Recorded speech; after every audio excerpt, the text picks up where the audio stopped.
महाभारत के युद्ध के बाद 18 दिन के युद्ध ने द्रौपदी की उम्र को 80 वर्ष जैसा कर दिया था, शारीरिक रूप से भी और मानसिक रूप से भी।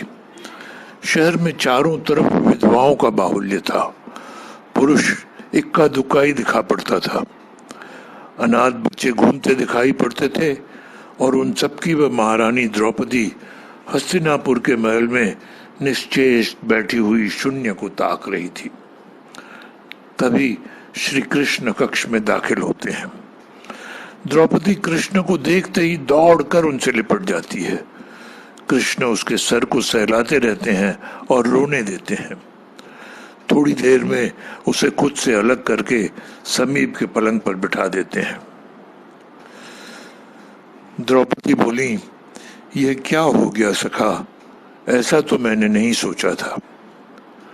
तब कृष्ण बोले, नियति बहुत क्रूर होती है पांचाली, यह हमारे सोचने के अनुरूप नहीं चलती, हमारे कर्मों को परिणामों में बदल देती है। तुम प्रतिशोध लेना चाहती थी और तुम सफल हुई द्रौपदी। तुम्हारा प्रतिशोध पूरा हुआ। सिर्फ दुर्योधन और दुशासन ही नहीं, सारे कौरव समाप्त हो गए। तुम्हें तो प्रसन्न होना चाहिए। सखा, तुम मेरे घावों को सहलाने आए हो या उन पर नमक छिड़कने के लिए? नहीं द्रौपदी, मैं तो तुम्हें वास्तविकता से अवगत कराने के लिए आया हूं। हमारे कर्मों के परिणाम को हम दूर दूर तक नहीं देख पाते हैं और जब वे समक्ष होते हैं तो हमारे हाथ में कुछ नहीं रहता। तो द्रौपदी बोली, तो क्या इस युद्ध के लिए पूर्ण रूप से मैं ही उत्तरदायी हूं कृष्ण? नहीं द्रौपदी, तुम स्वयं को इतना महत्वपूर्ण मत समझो, लेकिन तुम अपने कर्मों में थोड़ी सी भी दूरदर्शिता रखती तो स्वयं इतना कष्ट कभी नहीं पाती। तो मैं क्या कर सकती थी कृष्ण? कृष्ण बोले, जब तुम्हारा स्वयंवर हुआ तब तुम कर्ण को अपमानित नहीं करती और उसे प्रतियोगिता में भाग लेने का एक अवसर देती तो शायद परिणाम कुछ और होते।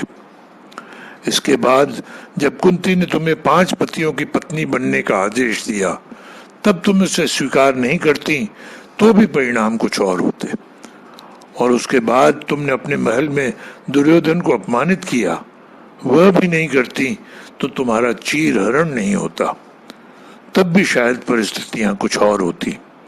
हमारे शब्द भी हमारे कर्म होते हैं द्रौपदी, और हमें अपने हर शब्द को बोलने से पहले तोलना बहुत जरूरी होता है, अन्यथा उसके दुष्परिणाम स्वयं को ही नहीं अपने पूरे परिवेश को दुखी करते रहते हैं। संसार में केवल मनुष्य ही एकमात्र ऐसा प्राणी है जिसका जहर उसके दांतों में नहीं, शब्दों में है। इसीलिए शब्दों का प्रयोग सोच समझकर करिए। ऐसे शब्दों का प्रयोग करिए जिससे किसी की भावना को ठेस नहीं पहुंचे।